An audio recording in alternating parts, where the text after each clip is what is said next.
Okay, I'll go ahead and get started this evening by welcoming all of you guys back. Welcome to all of you guys. Nice to see you all here. Tonight we're going to be doing meditation together like we typically do each time before class. And then I'm going to move into talking about the 5 precepts. These are 5 impactful decisions that you can make, either wise or unwise, that lead to either wholesome results or unwholesome results. And I'm going to teach this to you with the original words of the Buddha.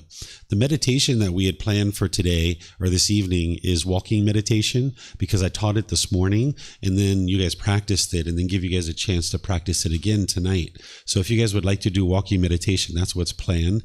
But if you're not feeling up to it, we can also do seated meditation or something else. Let me take a poll. How many of you guys would like to do walking meditation? Okay, let's see. 1, 2, keep your hands up. 1, 2, 3, 4, 5, 6, 7. Okay, and how many would like to do seated or lying or standing? Let's see, 1, 2, 3, 4, 5, 6, 7. Oh, it's even. Did you vote twice? No? Okay. So you're the tiebreaker. Okay, so we'll do seated, lying, standing. But if those of you guys that would like to do walking, we don't have to all do the same thing. You can do walking. There's the space right there. So what I'll do is I'll start with the chanting and just kind of ease us into meditation. And then I'm going to do the guidance for breathing mindfulness meditation. But for those of you guys that would like to do the walking, go for it. I taught it this morning, so you can do the circle over there. So go for it. Don't feel like you have to do the same thing that everyone else is doing. It's all about your own independent journey, your own decisions, right? You're not attached to other people. So if you feel like you'd like to do walking, go ahead and go for it. Okay. So I'm going to ease into meditation with the chanting, and then I'll do the guidance, and then we'll have that period of time where it'll just be quiet, and then we'll come out with the chanting as well.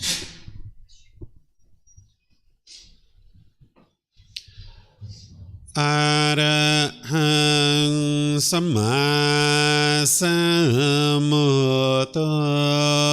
Mahakewa Buddhang Mahakewanhang Apivateyami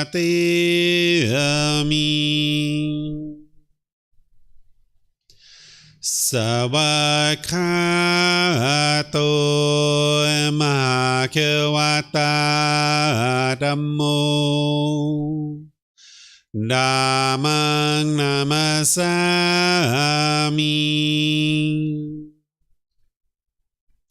Supatipano Mahakewato Sāvaka Saṅkho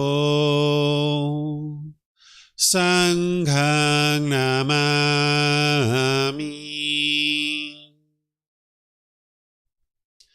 Namo Tassa Bhagavato Arahato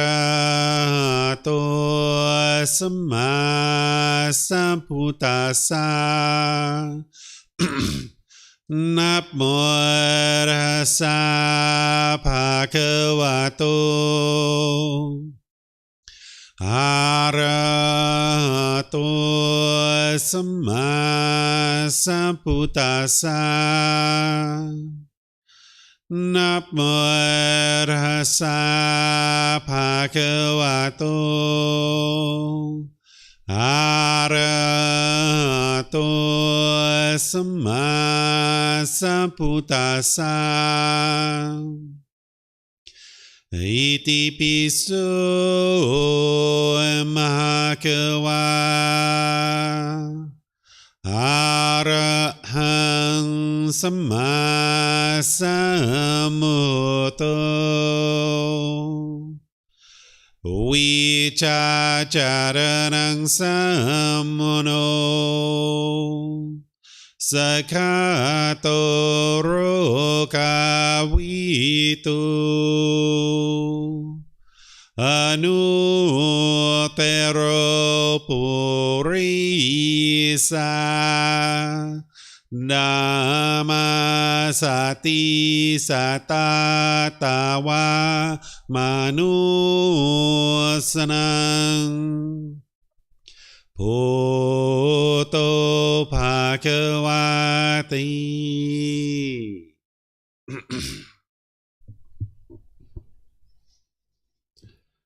Okay, with the lower body and hands and arms comfortable, and the upper body erect, just close the eyes and start breathing in through the nose and out through the nose. Here you're just looking to establish the breath. A nice, natural, steady, consistent breath. Not forced or controlled. Just a gradual inhale through the nose, experiencing the full breath. And then when you're ready, exhale out through the nose. Breathing in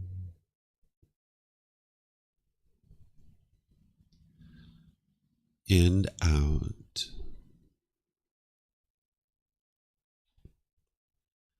Breathing in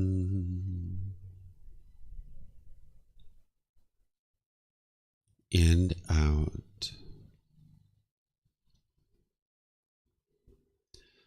Your breath may not match up with the guidance that I'm providing, and that's okay. This is your practice. I'm just here for guidance. You can use this voice as a reminder that whenever you get to the next inhale, breathe in gradually through the nose, developing a nice, natural, steady, consistent breath. And then when you're ready, exhale out through the nose, experiencing the full breath. Breathing in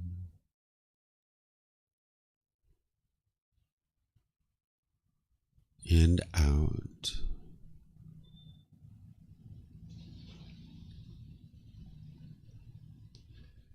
Breathing in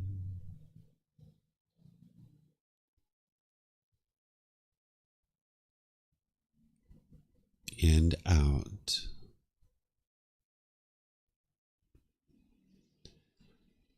With the breath well established, start fixating the mind on the breath.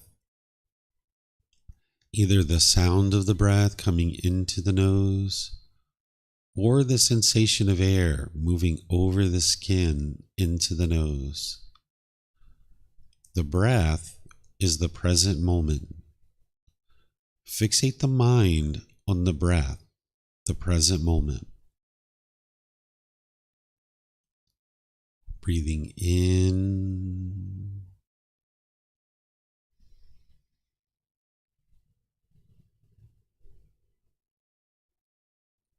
and out.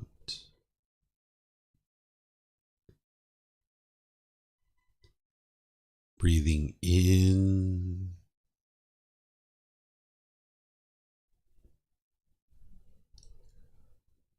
and out.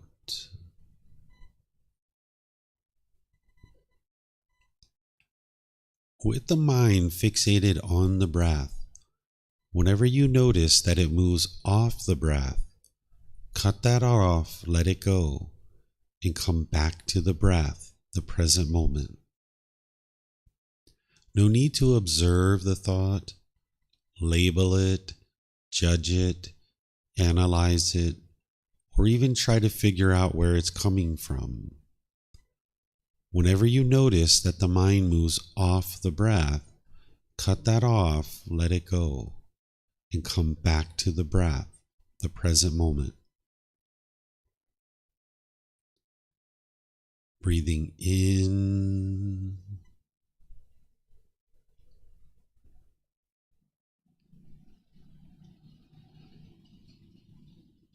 and out.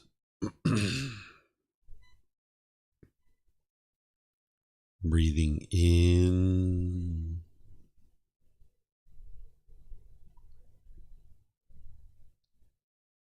and out. I'm going to be quiet now and let you do this work of focusing on the breath, cutting off and letting go anytime the mind moves off the breath. You have nowhere to go. There's nothing to do. No one needs you right now. This is your time to focus on the breath. Breathing in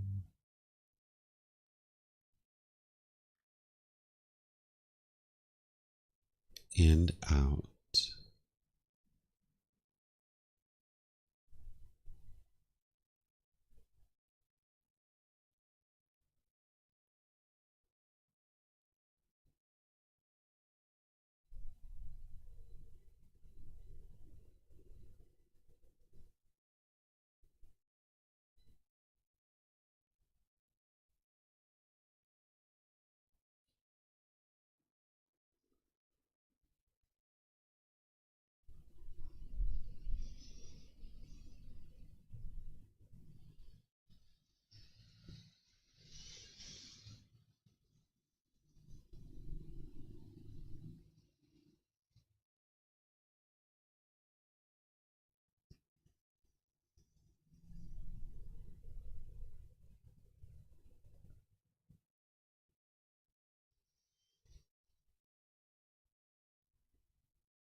อะระหังสัมมาสัมพุทโธมหาเขวาพุทธังมหาเขวันตังอภิวาเทมิ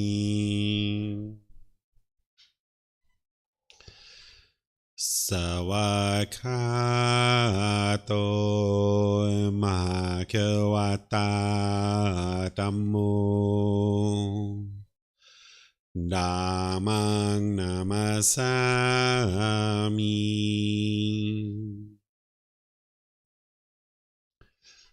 สุปฏิปันโนมหาเขวโตสาวกสังโฆสังฆังนามามินะโมตัสสะภะคะวะโต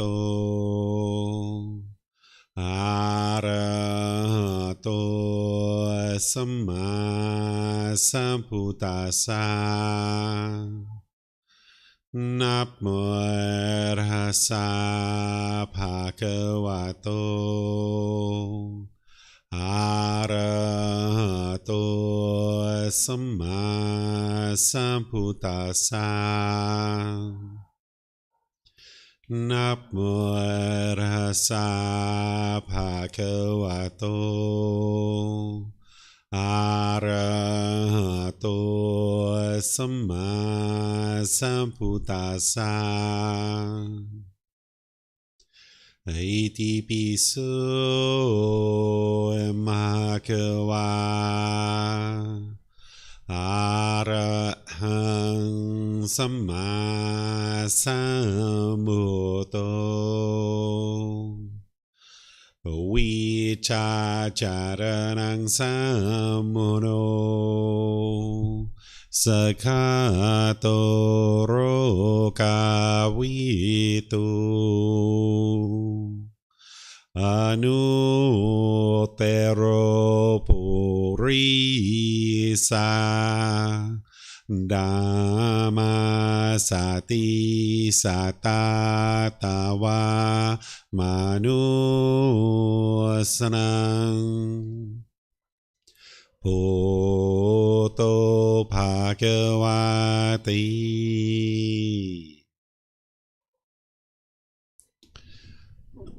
Okay, if you guys would like to slowly make your way out of meditation, I'll once again just welcome all of you guys, including those of you guys that joined us since we started meditating, those of you guys here at the temple and everyone online. Welcome to everyone. I'd also like to just apologize for my scratchy voice here. I've got a little bit of a sore throat going on, so apologize for that, but we should be able to talk about our topic tonight just fine. Another way to say that is I apologize for the impermanence of my voice, right? Everything's impermanent around you. Even the voice is impermanent. It's going to come and go sometimes. These 5 precepts that I'm going to share with you guys, these are 5 impactful decisions that you could be making that are either going to be wise decisions or unwise decisions. And based on whether they're wise, they're going to produce wholesome results for you. And if you make these decisions in an unwise way, it's going to make unwholesome results for you. Or another way to say that is the unwholesome Kamma. The karma or Kamma, depending on what language you use, whether it's Sanskrit or Pali, this natural law of Kamma is always functioning and it's affecting you whether you're aware of it or not. So the more that you're aware of this natural law, the better, because you're going to make wise decisions that lead to wholesome results. So everything that you learn about the teachings of the Buddha in one way or another is coming back to this natural law. We talked about this morning when we were discussing the moral conduct section of the Eightfold Path. Well, here it's important to remind you about this again, because we're going to start talking about things related to moral conduct. And sometimes when people are learning things about moral conduct from a tradition like Buddhism, they might think that it's rules or commandments, or the Buddha is trying to force you or guilt you or shame you or fear you into doing something. But this isn't actually how the Buddha taught at all. He's exposing you to this natural law so that you can see the cause and effect, or action and result, and then you can make wise decisions for yourself. So the teachings that I'm going to share with you are oftentimes translated as no killing, no stealing, no sexual misconduct, no lying, and no intoxicants. But this isn't actually what the Buddha said. He didn't teach that way. That sounds like rules. That sounds like commandments, right? That sounds like it's black and white. What you're going to see with the words of the Buddha is this much more illuminating language that helps you to understand this natural law of Kamma, and then how to practice in such a way that you're making wise decisions that's going to lead to wholesome results. What you do in your life is up to you, right? It's not up to me. It's not up to anybody else. It's your life. It's your decisions and it's your results. Nobody's trying to convince you to do anything or force you to do anything. But what I'm going to share with you are these 5 precepts and explaining them to you using the words of the Buddha. But then I'm going to apply it to everyday things that you encounter on a day-to-day basis. And I'm going to show you more and more about how to apply these 5 precepts to your daily life. And then what you choose to do is up to you, how you choose to implement these in your day-to-day life. And I'm here to help so that it isn't this black and white, but this gray area that you see, that you're more able to navigate that gray area, because it can oftentimes be really challenging taking words from 2,500 years ago and applying it to something today. But what you're going to see is the Buddha taught in a way that's timeless. His language and the words that he used, it's timeless. Just like it applied during his life, it applies now. But there are certain new things that we have now, like PCP and LSD. These things didn't exist during the lifetime of the Buddha. These are chemicals, right? So there are certain things that are happening nowadays that you can look at and see how to apply. So I'll show you what I mean as we talk about this first precept. This first precept, these are the words of the Buddha.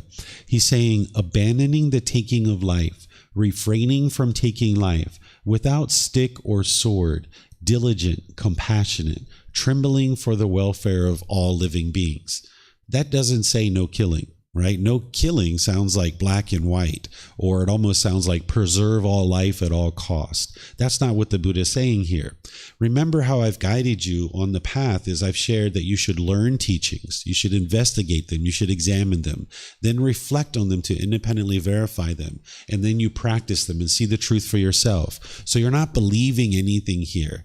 You're investigating to start off with. So when you're seeing something like this and you're coming across a teaching like this, you need to examine it and investigate it. So here, it's obvious that what he's talking about is living beings. So the first question that should come to your mind is, what's a living being?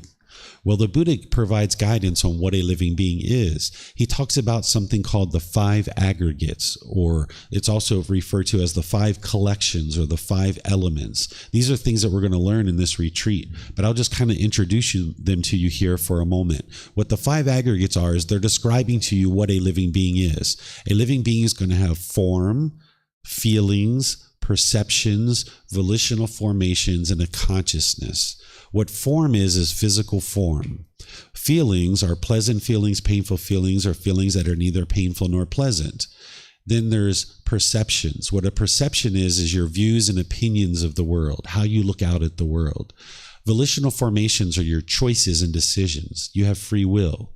And then there's a consciousness or a mind. So you know that you're a living being. So you can take this teaching of the 5 aggregates or the 5 elements or 5 collections, and you can apply it to yourself and see, do you have all 5 aggregates? Because not only are we trying to investigate what a living being is, but in order to understand a living being, this teaching of the 5 aggregates comes in. So now you need to learn that, and you need to investigate that, and you need to independently verify it.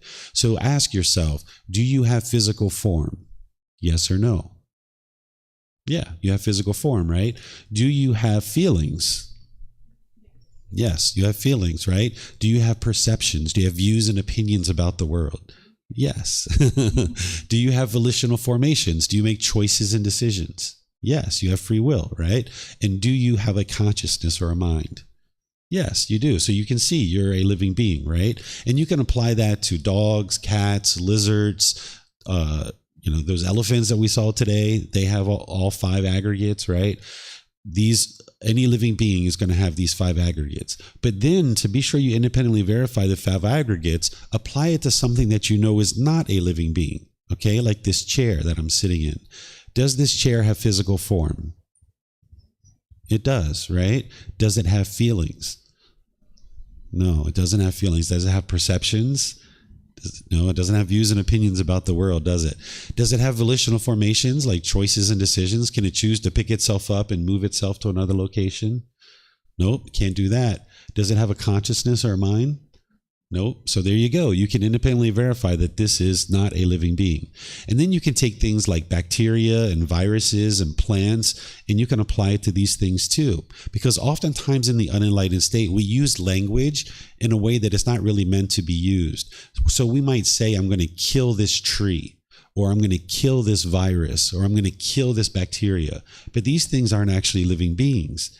A tree has physical form, but it doesn't have feelings. It doesn't have perceptions. It doesn't have volitional formations. It can't choose to pick itself up and replant itself somewhere else.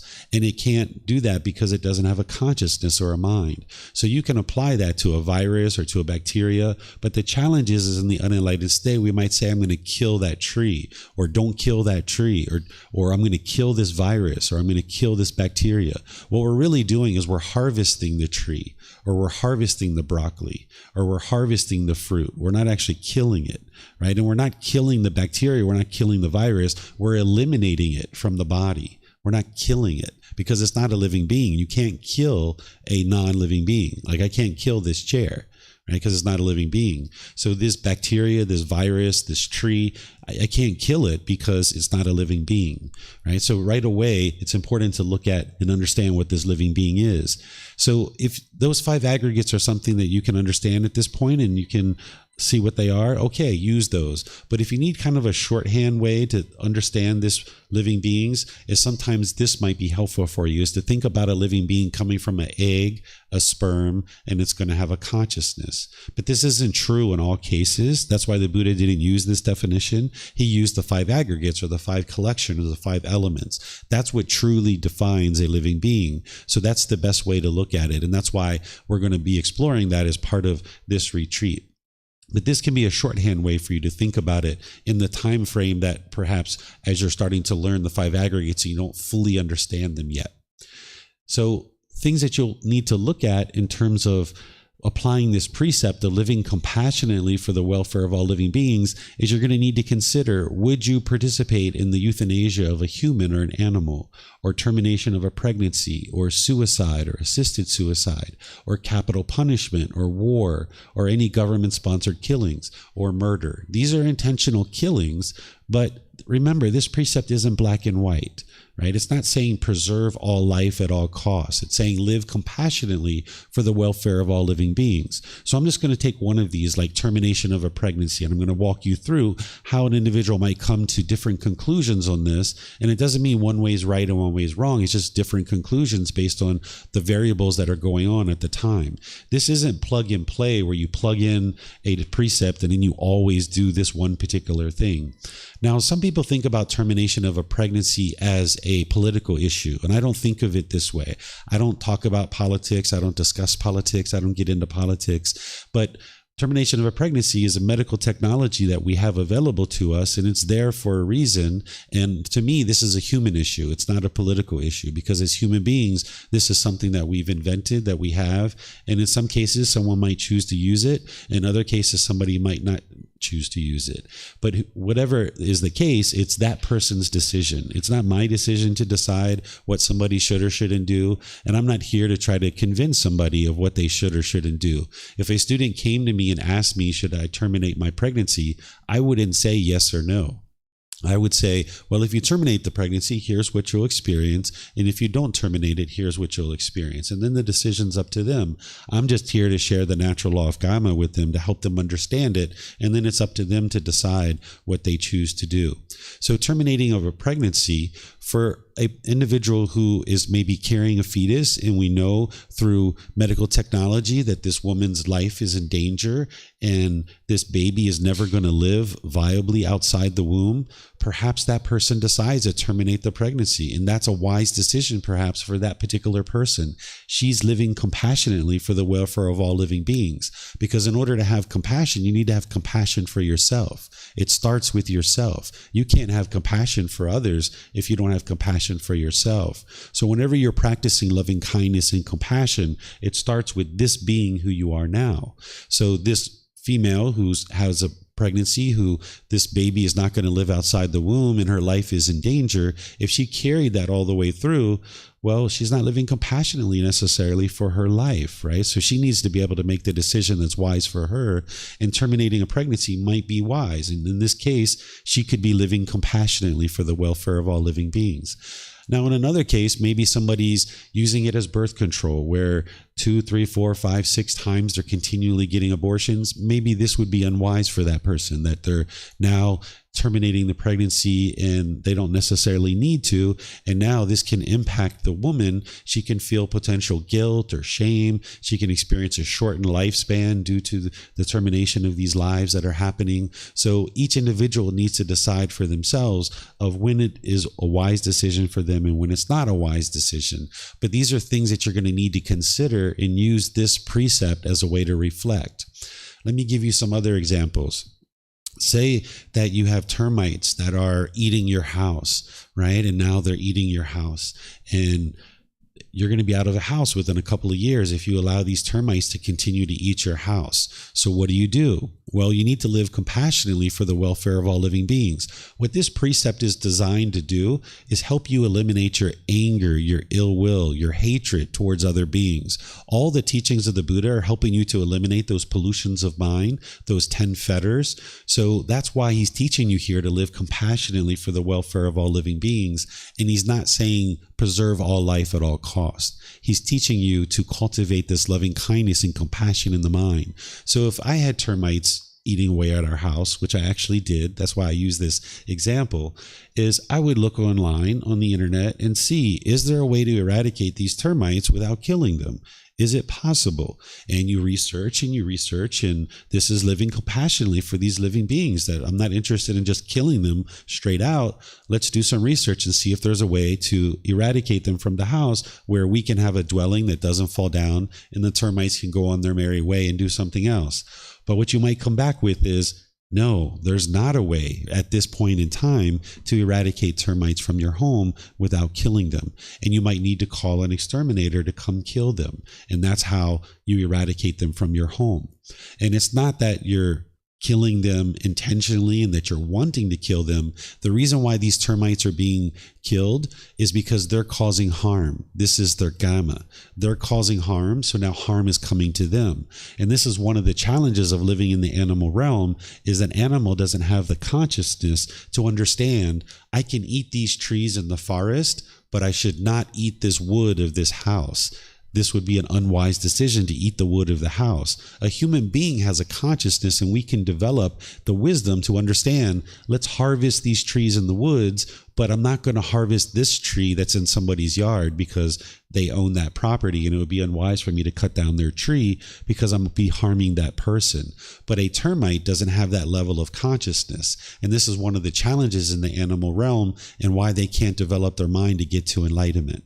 So you're going to come across these various situations at different times, and you're going to need to apply this precept. And where you have challenges, you can reach out to your teacher, and I'm here to help you. And remember, as I shared this morning when we were talking about the Eightfold Path, that the natural law of Kamma is a law that's functioning at a much higher level than the human laws. Because now let's take another one. Let's take war or any government-sponsored killing. A government could tell you, hey, we would like you to go to that other country and kill those people. Those people are our enemies. Go kill them. But if you come here on our land and you kill somebody, we're going to prosecute you for murder. But if you go over there and kill those people, we're not going to prosecute you for murder. So this is a human law, right? And that's why it's imperfect, because it's created and administered by humans. But the natural law of Kamma, it's not administered by anybody. It just happens. It's a natural law. So this natural law of Kamma, if you go off and you kill, you're more likely to get injured. You're more likely to get killed yourself. You can get amputations. You can get brain injuries. You can get mental challenges. You can get addicted to substances, and you might commit suicide yourself. This is something that happens oftentimes when soldiers go away to war, that they die very young. And this is their kamma, because you can't hide from your kamma.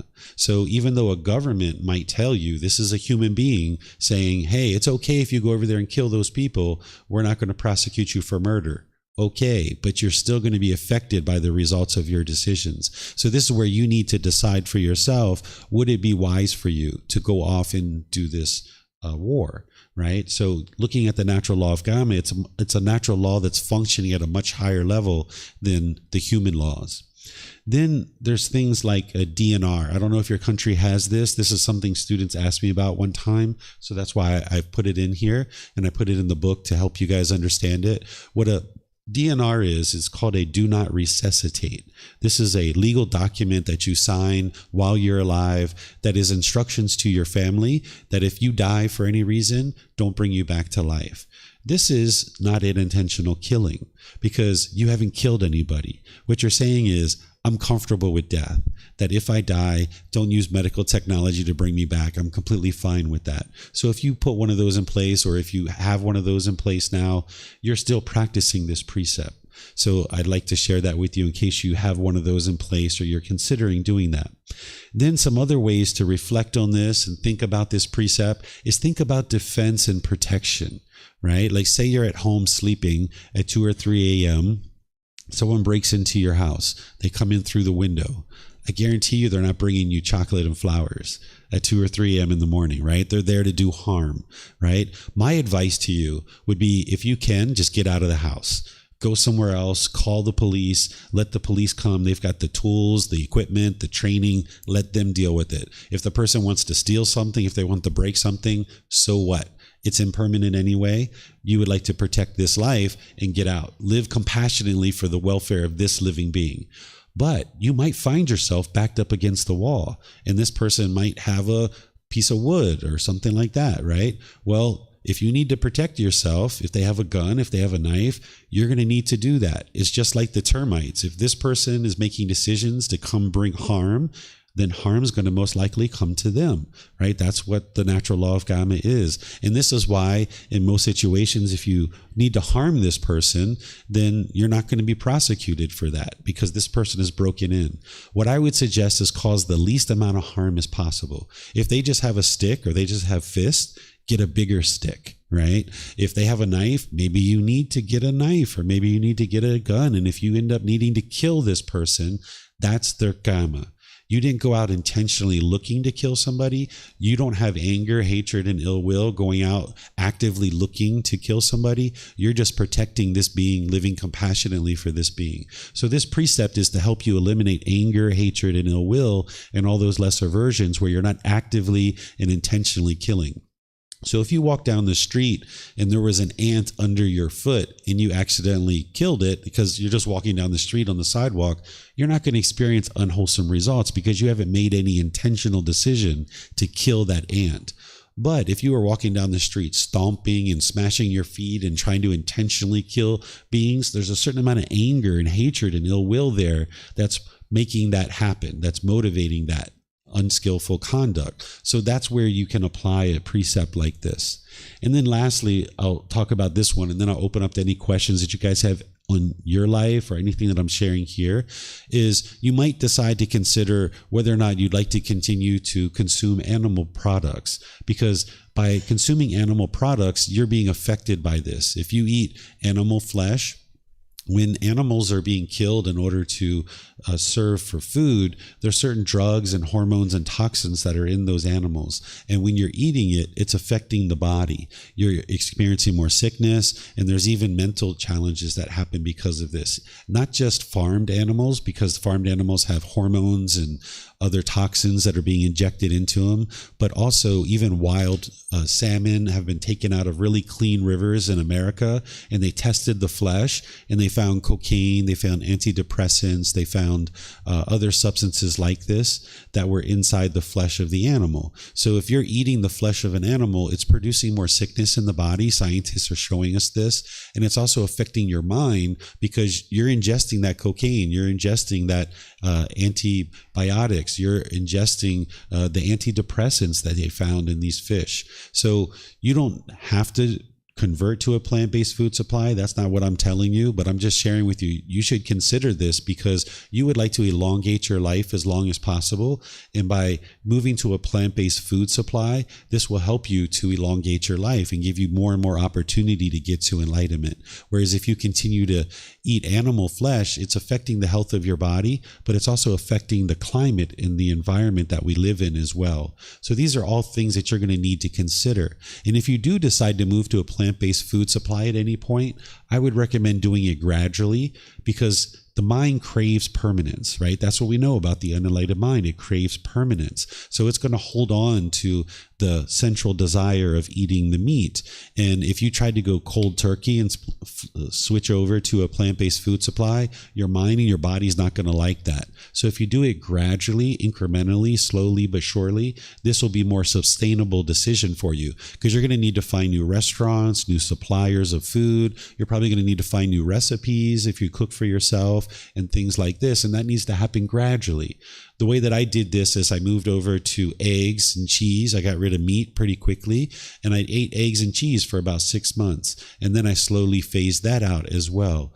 And it took me time to find new restaurants and new suppliers and places to eat and things like this. And nowadays, there's quite a lot of foods that are plant-based that are very tasty. In the old days, I imagine if people moved to a plant-based food supply, the quality of food wasn't quite there yet. But now, with more and more people moving to plant-based food supplies, you see a lot of really high quality foods in the plant-based arena. So this might be something that you choose to look at some point whenever you're ready. You may or may not do that. When or if you're ever interested in switching over, this is something you can independently verify for yourself by doing research. But also, if you do choose to switch over to a plant-based food supply, you'll see the health of the body improves. You won't find that you have digestion issues. You'll find you have more energy. You'll find that the mind becomes more and more clear. So this is something that you might consider as a way to practice this precept of living compassionately for the welfare of all living beings. And there's more details on this in the book if you decide to read this chapter, which is chapter 7. So do you guys have any questions on this precept? Yes, sir. If you guys could get the microphone. And for those of you guys online, if you guys would like to ask questions, you can put that into Facebook, YouTube, or Zoom. Or in Zoom, you can electronically raise your hand and ask any questions or follow-up questions directly.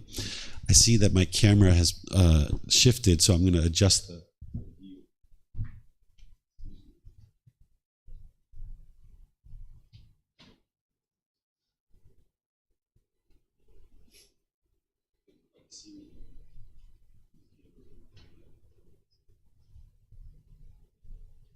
Okay, yes, sir. Just on that last discussion on the consuming animal product, it sounds that you're saying that it's almost got nothing to do with sort of morality or anything. It's just that that the teaching is purporting that a plant-based diet is healthier.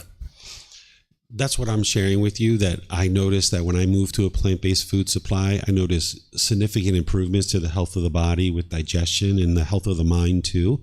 And you'll notice these same things too. And this is the Kamma, that when we make wise decisions, it's going to produce wholesome results. And when we make unwise decisions, it's going to produce unwholesome results. So the precept here is to live compassionately for the welfare of all living beings. So when I looked at this and I thought about practicing it, I noticed that I was eating meat. And I felt like this wasn't living compassionately because I was eating another animal, another being. And it's very hard to have compassion for another being while you're eating it. So if you do decide to move over to a plant-based food supply, you're going to notice improvements. And these wholesome results that are coming to you is as a result of making the wise decision to have compassion for other beings. And whether you choose to do that or not, it's up to you. It's your choice. When or if you ever choose to do that, it's your choice. And I'm just sharing with you my experience based on practicing this precept and applying it to a plant-based food supply. One of the things that I looked at when I was researching this is that human beings at one time were plant-based eaters. When we first came into the world, we were plant-based eaters. But I didn't believe the scientists and the researchers that I saw that were sharing this kind of thing, and the anthropologists. I started looking for independent, verifiable proof that we were plant-based eaters, because this is what all the research was showing. And I looked at something simple like our teeth. And I started looking at the teeth, and I noticed, wow, my teeth are very similar to a cow and to a horse that eats plant-based food, and they always have eaten plant-based food. And our teeth are very, very, very similar to them, where a being that eats animal flesh, like a lion or a tiger, they have very sharp teeth because they need to grab, tear, and rip, where what people were sharing is that human beings at one time were all plant-based eaters. And we moved to meat out of necessity because our population became so large that we ran out of plants in the forest. So we started being scavengers, and we started running away lions and tigers, and we took over their hunt. And then that wasn't enough meat for us. So we started to learn how to do organized hunting. And then that wasn't enough meat for us. So we started to do manufactured farming, and that's what we do now. And now what scientists are sharing with us is that manufactured farming is having a huge impact to our environment. This is one of the reasons why our environment is unhealthy. And we can see that this decision of killing animals is causing harm to the environment, and it's causing harm to our body. And if you would like to make a decision to move to plant-based food, you'll see an improvement to your overall health and to the environment as well. But when or if you ever choose to do that, it's your choice. Any other questions here? Yeah. Yes, sir. Just when it comes to, I'm thinking about milk and eggs.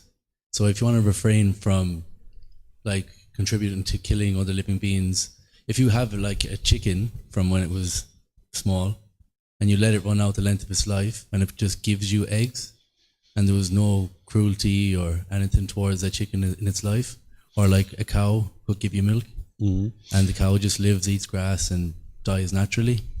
Yeah.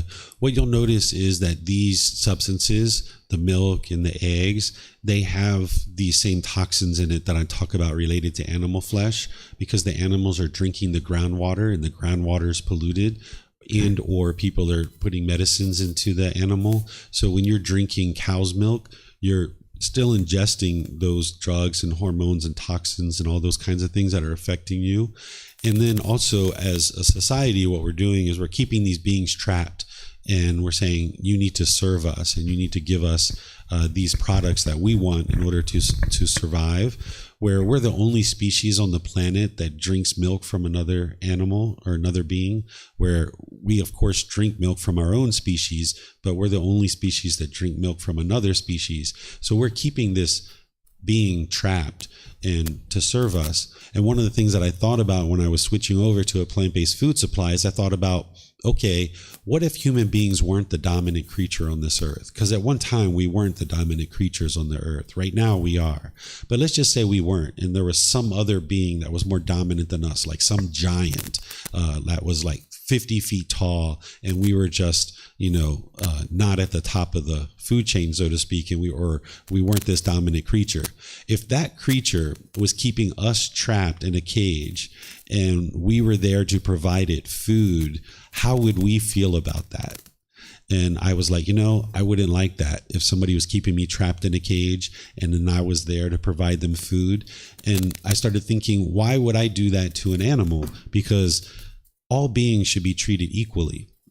Oftentimes what we do is, as human beings and as the dominant creature on the planet, we tend to put ourselves up high and we think of animals as lower than us. But the more that you practice these teachings, you'll come to the understanding that all beings should be treated equally.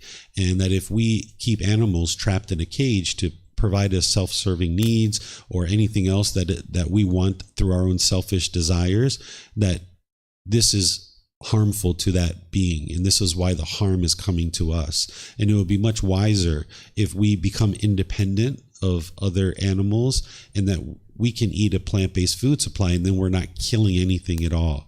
But again, when or if you ever choose to do that, or each individual's decision to do that, it's up to them to decide that. I'm not here to tell you what to do or force you to do anything. I'm just sharing information with you for something for you to consider. But even cheese and eggs and milk and all that stuff, it still has the same drugs and hormones and toxins in it that's affecting your body and affecting your mind. Yes, ma'am. But what about if you live, I don't know, in a big garden with a big house and you have 3 chickens? I'm sorry, I can't hear you. What if you live in the nature and you have the space to have free chickens and cows, or and they give you, like, it's not that you want them to do it, but they just do eggs? For me, I wouldn't rely on an animal to live for any purpose whatsoever, whether it's leather goods or milk or eggs. Right now, I'm eating a little bit of eggs because my B12 dropped significantly because I was donating a lot of blood. Every 3 months, I was donating blood, and I wasn't ingesting that much supplements in order to supplement my B12. So for the last month and a half, I'm lifting up my B12. And then at the end of February, I'm going to get rid of eggs again and cheese. But this is something that the body and the mind needs time to gradually move over to a sustainable food supply. And for me, I'm not interested in sustaining my life off of anything that comes from a animal, because I know the harm that it's causing to the animal. I know the harm it's causing to the environment, the harm it's causing to my own body and my own mind. And I would rather get off of all animal byproducts, even leather goods. Like I said, like I don't have any of those kinds of things in my life. So what you choose to do is up to you. But in that situation, I know that if I ingest the eggs, there's a certain amount of toxins and drugs and hormones and things like that I'm ingesting. But living compassionately for the welfare of all living beings, I understand that this is the first time I've moved over to a plant-based food supply, and I need that B12. And if I don't have that, then I'm not going to be alive to be able to then share teachings to help other people to understand these teachings. So to live compassionately, I need to find that middle way for myself. So when I went about 4 or 5 years without eating any eggs and cheese, and I realized my B12 was low, I decided to bring in some eggs in order to lift up the B12. But it's only a temporary thing, and now I'm going to not donate blood as frequently, and I'm taking more supplements than I used to take before. Before, I wasn't taking a B12 supplement. I was only taking a multivitamin. So this is where you need to find the middle way and kind of like navigate that. And as you see any kind of harm that's happening, there's some unwise decision that you're making. So the unwise decision that I was making is I was giving too much blood and I wasn't taking a B12 supplement. So now I'm correcting that so that I can get back to just completely plants. So I wouldn't do what you're describing, even though it might sound to you at this point like, wow, that could be a way to still eat eggs and drink milk. But I know those chickens and those cows, they would much rather be out in the forest being a chicken and a cow. One of the things that we experience as a result of our decisions to be using animals as products for us to eat is things like COVID. If you look at COVID, this was tracked to potentially a wet market where there was animals being sold for food, and we're inundated with all kinds of viruses and diseases from the animal realm. So even things like HIV and mad cow disease, swine flu, all these different diseases, there's been a litany of them over the years, and COVID was the one that's the most recent that people understand. I think there was over 1 million people that died from COVID, maybe more. I don't know how many worldwide, but this is our kamma. This is the results of our decisions because we're relying on animals to provide us these products. Now we're coming in close contact with animals, and now the viruses are making their way into the human world. Whereas if we just let animals be animals off in the forest, we wouldn't experience any of these things. So even in a situation where you have a chicken and a cow that's just roaming about and just giving you their eggs freely, there's still this contact with the animals, and now you can experience the transference of viruses from the animal realm into the human realm, and now it affects you in this life. And that's what is our unwholesome kamma from making the choice to interact with animals so closely. So for me, I wouldn't do that, but whether you do it or not, that's your choices, your decisions. Any other questions on this one? Yes, ma'am. I have one. Mm-hmm. In a case that there is the person feel that there is some attempt of harming, not always necessarily the wisest thing is to be passive, but sometimes is to maybe throw this energy back to who's coming with this harming energy, this harming attitude. I don't know how I would But it's basically not necessarily always will be wiser to just be passive if you feel something is coming to harm you. So sometimes it can be wiser for you to project this harming in order to also your welfare in the case. I don't know if I'm not clear on your question. If you could say your question. Yeah, so sometimes maybe it's wiser to not be passive, but instead be harming to some other person if you feel like something is coming to harm you. So you're talking about the defense and protection, right? Yeah, so like that example that I gave, whereas if you're in your home and you're sleeping and somebody breaks into your home, they're there to do harm to you, right? And that's why I say the best thing to do in that situation is to get out if you can.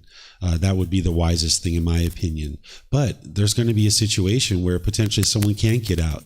And what I'm sharing with you is that in that situation, if you need to cause harm, then that's what you need to do in order to live compassionately for this living being that you are now. But I would encourage you to do the least amount of harm as possible, just enough to stop them from doing harm to you or your family that's there. Because the reason why I'm teaching you guys in this way is that I can't know all the variables that you're going to face in any given situation. It's impossible for me to do that. And it's impossible for you to know all the variables at this point in time. So that's why the Buddha is teaching you those Four Noble Truths and the Eightfold Path that we talked about this morning, where you're training your mind to be calm so that then you can access your wisdom. When you have calmness and composure in your mind, you can have mindfulness or awareness of mind. Then you can have concentration, and then you can access your wisdom and make wise decisions. Whereas if you allow your mind to be shaken up and uncalm, you're not going to have mindfulness or awareness of mind. You're not going to have concentration. You're not going to be able to access your wisdom. So in a situation where someone's breaking into your home, the first thing you should do is remain calm. Right? Because that's going to allow you to have mindfulness, concentration, and access your wisdom. And now you walk through, what are your options here? Okay, I can lock my door. I can put a chair behind the door. I can try to climb out the window. But let me look outside the window first. Is there any other people out there? Maybe there's a gang that's come to your house, right? And be unwise to jump out the window. That's where each situation is going to be unique. And by you keeping your mind calm and understanding this type of precept where you'd like to live compassionately for the welfare of all living beings, you'll come to the wisest decision in that situation. And I'm just giving you a couple of scenarios to think through so that you can think through this and reflect on this and decide what's best for you in that particular situation that you're confronted with. And each individual situation is going to be unique. So you're going to need to have the calmness and composure to be able to decide what's wise in each situation. Yep, you're welcome. Would you mind turning off that mic? I think it's crackling a little bit. Some of them don't quite pick up as well. And I was told that the police station being so close that they're on the same frequency as us. So it creates this static. We had the sound people in here this weekend, and they were making a lot of tweaks to our mics. And they were saying that there's a lot of frequency here in our tempo. It's off? Okay, good. Good. Thank you. Any other questions here? Or any other questions that you guys might have online? Any other questions here? Let's see. Okay, we don't have any online either. Okay, so let's go to the next one, which is the second precept. Remember, these are the words of the Buddha. You're learning, you're investigating, you're examining, then you're going to reflect, and then you're going to practice. That's where you see the real results, right? If there's anything in your life where you're experiencing unwholesome results, there's an unwise decision somewhere, and you got to uncover it so that you can get wisdom and then prove that situation. So where I experienced a B12 deficiency, that's where I was like, hold on, there's some unwise decisions that I'm making here. What do I need to improve? So that's when I started looking at what am I doing that contributed to this B12 deficiency, right? So here you would like to learn. So the learning part is here. Let's read this. Abandoning the taking of what is not given, living purely, accepting what is given, awaiting what is given without stealing. Okay, so this is the learning, right? So here I'm now going to apply this to these particular situations. Of course, what the Buddha is teaching you is do not steal, right? It would be very unwise to steal because you're causing harm to somebody else. If I stole somebody's car, they can't go to work. They can't take their children to school. They can't go to the grocery store and get food. I've harmed this person. I can't cause them discontentedness, but you can cause other people harm. And in this situation where I've harmed somebody, I've injured them, now they're going to potentially be interested in injuring me, right? I could get beat up. I could get murdered. I could go to jail. People could steal things from me. These are all results of my decisions to steal. It sounds like we have a mic on somewhere. If you guys could check your mics that you guys have with you. Yep. Okay. So this is a precept that's teaching you not to steal because you're disinterested in causing harm to others. Then the next one here is assuming something can be taken or used. It would be unwise to assume that something can be taken or used. The example that I use, that I shared, I think at another point during our retreat, is that if you're a student and you're handing in a paper to your professor, and the professor is out of the room and there's a stapler on their desk, and you just walked in and assumed you could use the stapler and you stapled the paper. If the professor walks in and they saw you there and they're attached to their stapler, it could be like, hey, what are you doing? Why are you using my stapler? That's my stapler. What are you doing? Because they're attached to their stapler, right? Maybe they're not practicing generosity, right? And now they're angry and they're frustrated and they're not practicing these teachings necessarily. So now they're going to attribute their anger, their painful feelings to you.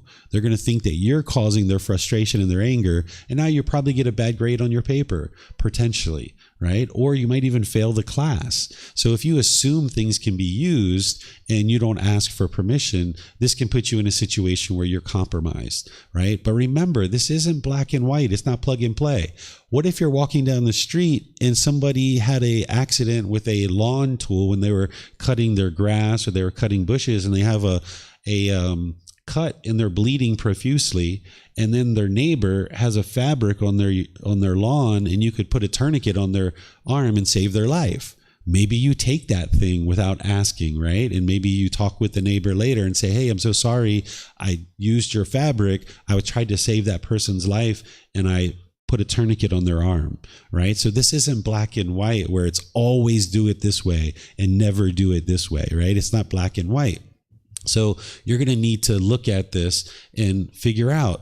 The first precept is showing you to live compassionately for the welfare of all living beings. This one is sharing with you not to steal, but you need to be looking and contrasting what it is that you're experiencing in each situation and decide what would be wise in each situation. Right? And now this one here where the Buddha says accepting what is given.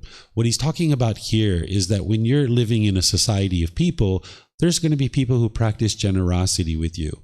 And the more that you learn about generosity, you're going to learn that it helps with craving, desire, attachment, the cause of discontentedness. And by people practicing generosity, this is helping them to enhance their mind. So if people are practicing generosity with you, what the Buddha teaches is to accept what is given, right? To accept something, because that's helping them to enhance their mind.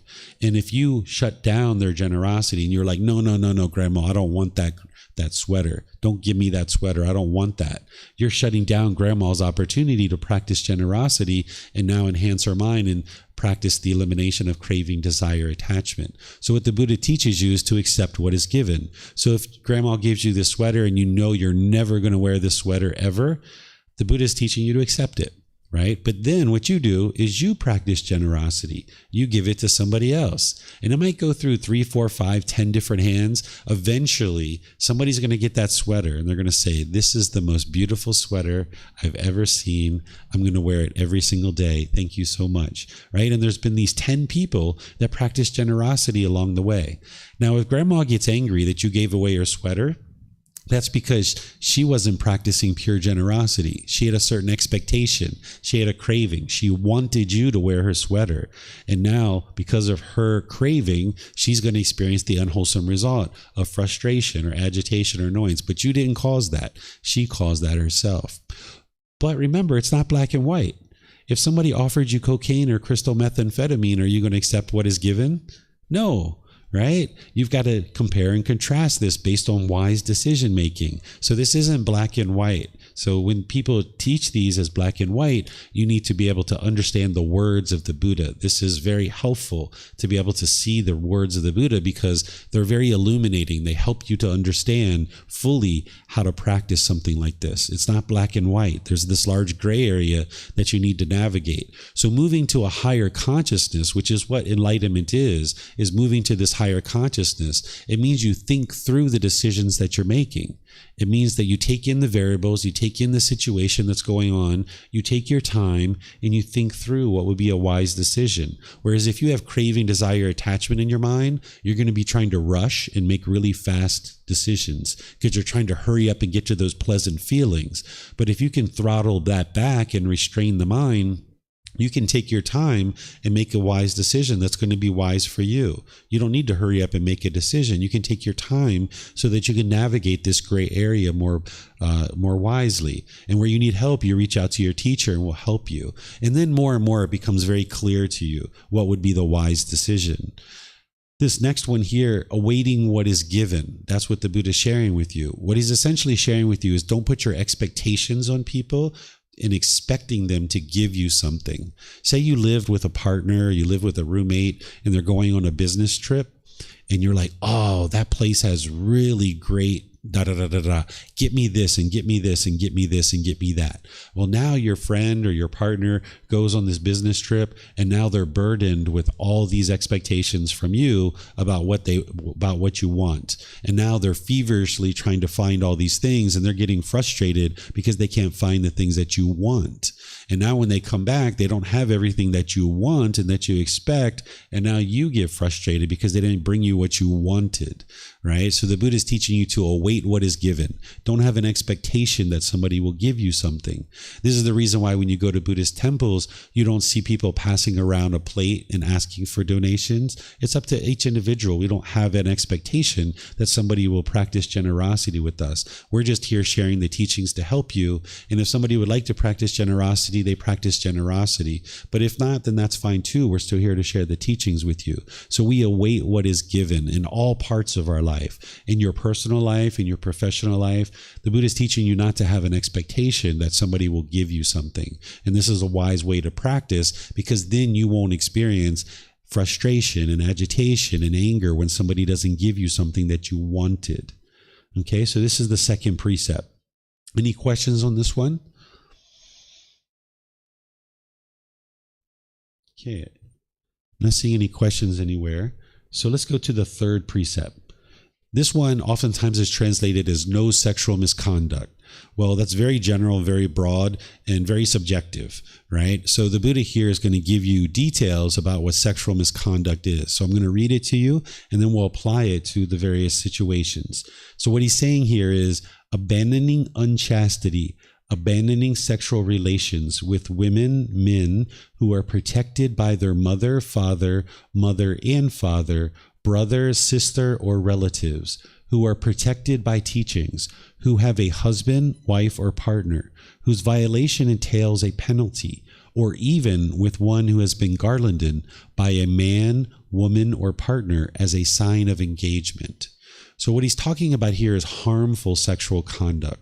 So I'm going to walk you through this. He's talking about not having sex with minors. That's where he's talking about sexual relations with men or women who are protected by their mother, father, brother, sister, or relatives. The reason why is because a child is growing and they're developing. Having sexual contact is very impactful. And if you had sex with someone who is 8 years old or 12 years old, it's impacting that child's ability to learn and grow in the household. And now you're causing harm to that household. In most places in the world, it's also illegal to have sex with minors, but not everywhere. There's some places in the world where it's legal to have sex with an 8-year-old child. So here, the natural law of Kamma is helping you to see that that's unwise. Because if you look at the places where it's actually legal to have sex with a minor, you can see their society is really struggling. Economically, they're really impacted. And in terms of the wisdom that they have in that particular area of the world, it's lacking. And they're really struggling with food and water and basic necessities that they need to sustain their life in those particular regions of the world. So here, this is going to be impactful to a society. If the children are having sex this early, they're not learning and growing, and then there aren't adults in society that are making wise decisions that can now develop this society in a beneficial way for all people. So it would be unwise for you to have sex with someone who's living at home with their parents. Here, sex without consent, where the Buddha is saying whose violation entails a penalty, that's what that is. That's like rape, having sex against somebody's will. And if you're doing that, it's causing harm to that person, and now the harm is going to come back to you. So it would be wise to have sex with someone who's giving you consent to do that. And then where the Buddha is saying abandoning unchastity, this is about having sex with multiple partners. What chastity would be is having sex with nobody. If you guys know about what a chastity belt is, in medieval times, they had these metal belts that fathers would put on their daughters, and they would have a lock and key, and it would be like this metal underwear essentially, and nobody could have sex with her unless the father opened up these metal underwear. So that would be chastity, right? So what the Buddha is saying is abandon unchastity, meaning like going out and having sex with lots of people. So you can see, if you've ever done that or other people have ever done that around you, there's the potential for sexually transmitted diseases. This is our karma. This is the results of our unwise decisions. By going out and having sex with lots of people, you can potentially get a sexually transmitted disease, and some of those are fatal, and that's the unwholesome karma from the unwise decision. You can also experience difficulties in your relationships. If you're having sex with multiple people, then people can start being attached to each other. They can be fighting, they can be arguing, they can be injuring people. You can get murdered in these situations where people are tugging and pulling at you. Oftentimes there's lying involved in having sex with multiple people, because you need to lie to one person to be able to get away to go have sex with this other person. These are all difficulties and challenges that you'll experience as a result of this. So that's why he's teaching to abandon unchastity. But sometimes you might be in a culture like Thailand where you meet a partner, and then it's kind of part of the culture to have that partner come live with you in your parents' home. And in this situation, a parent has accepted this relationship. And here, where the Buddha is saying abandon sexual relations with someone who's protected by their mother and father, this isn't that type of thing. So like here in Thailand, oftentimes when you're 20, 25, 30, you're still living at home. And then when you meet a partner, you develop that relationship, you talk to your parents, you say, hey, we're going to get married. Would it be okay if we live together in your house? And then when we save enough money, we're going to go get our own house. And your parents say, yes, you're welcome to do that, right? And now in that situation, if you're choosing to have sex at home, that's completely normal, right? The parents have accepted it. You're not causing harm to anybody because this person is of age and your parents have accepted this relationship. Sex with someone who has previously decided to remain celibate. This is where the Buddha is saying who are protected by teachings. If you decide that you're going to move all the way to the fourth stage of enlightenment as an arahant, you're going to need to eliminate sexual contact at some point. This may not be the time that you're choosing to do that, particularly if you're younger. You may not be interested in eliminating sexual contact right now. But there's some people who have chosen to eliminate sexual contact. You can actually get to the second stage of enlightenment and still be maintaining a sexual relationship. And in the second stage of enlightenment, your life will be very, very peaceful. You'll still be experiencing discontentedness occasionally, but you'll still be able to maintain a sexual relationship in that second stage of enlightenment.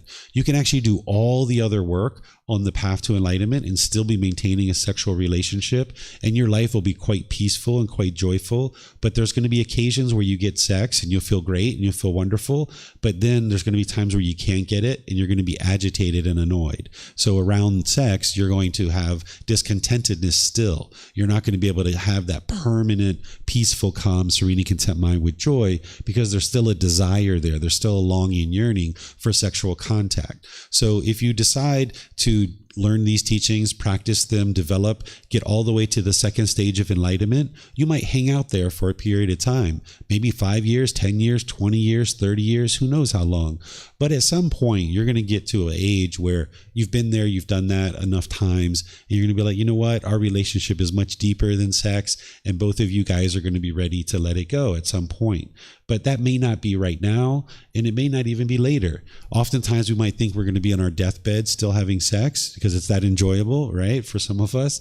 But I guarantee you that there's not many people in their deathbed still having sex. You're going to let go of sexual contact at some point. It's only a matter of time, that it's impermanent. So if you decide at some point that you are going to let go of sex, what the Buddha is saying is if you chose to have sex with someone who's done that, who's chosen to let go of sex, that you would be causing harm to that person. And the reason why is because that person's making an effort to get to enlightenment, and somebody getting to enlightenment is the very best thing for that person. And it's really wonderful for all the people around them too, because now somebody getting to enlightenment, they would have the wisdom of how to do that. And then they could share the teachings with others to be able to also get to enlightenment. Here in Thailand, they make it easy for you to know about this because ordained practitioners aren't having sex. That's one of the reasons why they're wearing robes and they're shaving their hair, so that people know, like, okay, they're not having sex anymore. So if you're interested in having sex, have sex with someone who's not ordained. Also, people who wear white tend to have given up sex as well. I didn't wear white because I chose to give up sex. That's not why I wear white. I have chosen to give up sex, and my wife and I no longer have sex. We sleep in separate rooms, and our relationship's wonderful. It's better than it ever was, even when we were having sex. But people who wear white tend to be practicing where they're celibate. So if you see somebody wearing white, or you see somebody wearing a orange robe like a monk, these are individuals who've chosen not to have sex. And what the Buddha is saying is it would be unwise for you to try to lure that person away from their celibacy and their choice to no longer have sex. So one of the ways to extinguish a craving is to fulfill it. So if you're still young and you still are interested in having sex, go have sex. Do whatever you would like to do. That's your choice, your decision. And that's one of the ways to extinguish a craving for sex, is just go ahead and have a lot of sex. If you've ever done that a lot in a one particular day or one particular week, you eventually get to the point where you're like, gosh, I don't know if I can do this again. This is a lot of work. You know, taking all these showers and doing all these things. Yeah, it's a lot of work, right? You get to the point where you're like, all right, I don't need to do that for a while, right? So if you do a lot of sex and you have a lot of sex, you'll eventually get to the point where, yeah, you've done that, been there, done that. Maybe you're 40 years old, 50 years old, 60 years old, 70, 80, who knows? But this is one of the things that if you ultimately would like to get to enlightenment, where your mind's permanently peaceful and joyful, by getting rid of sex, that's one of the things that will help you do that. Because otherwise, there's going to be some agitation in the mind when you can't get sex. But when or if you ever choose to do that, it's your choice, right? You can do all the other work on the path to enlightenment and still be having a sexual relationship. And then at some point, you can decide to let that go if you like. It's up to you. And what the Buddha is teaching you here is to not lure somebody away from their vow of celibacy if they're choosing to be celibate. This next one here is sex with people who are already committed in other relationships. That's where the Buddha is saying up here, who have a husband, wife, or partner, and then even one who's garlanded with a sign of engagement.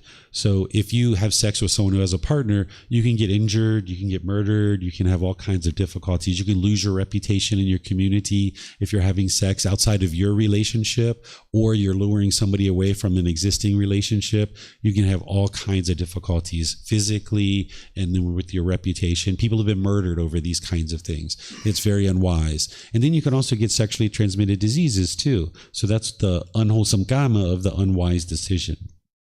So those two there are the same. Sex outside of any relationship you are committed to. And then the one on the bottom is talking about sex with people who are human trafficked.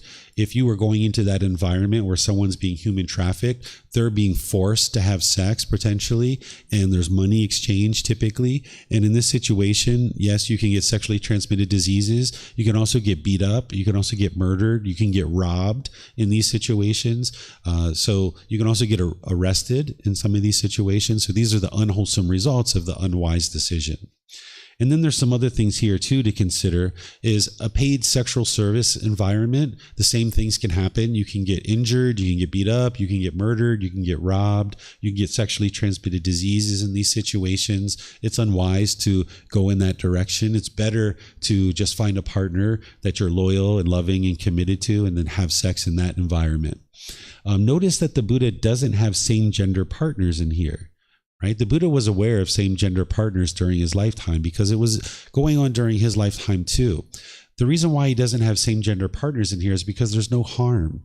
If there's two loyal, loving, consenting adults choosing to have sex, that's their choice. They're not causing harm to anybody. So if it's a male and a female choosing to have sex, they're not causing harm to anyone. They're a loyal, loving, consenting couple.